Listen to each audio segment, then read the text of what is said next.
Tentato furto nella notte a Rosà. Due uomini italiani di 33 e 43 anni, entrambi residenti nel Padovano e già noti alle forze dell'ordine, sono stati arrestati dai carabinieri della sezione radiomobile di Bassano del Grappa. Tutto è accaduto attorno alle 2 di notte nei pressi della Casa dell'Acqua, tra via Cavalieri di Vittorio Veneto e via Piave, nella frazione di Cusinati.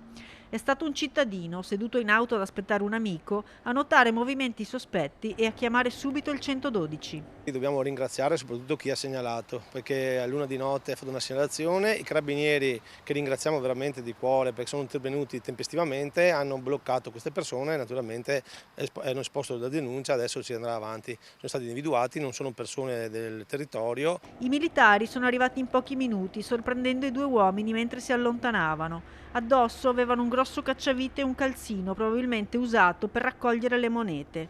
Poco distante è stato ritrovato anche un arnese in ferro per fare leva e forzare la porta del distributore automatico d'acqua per rubare l'incasso, fatto di monete da 5 centesimi, ma sono stati bloccati prima di riuscire nel colpo. Dopo l'arresto sono stati portati in caserma in attesa del rito direttissimo. Nel pomeriggio il giudice del Tribunale di Vicenza ha convalidato l'arresto e disposto per entrambi il divieto di ritorno nella provincia. Mi sono sentito stamattina i carabinieri e stanno facendo un lavoro veramente importante per il territorio.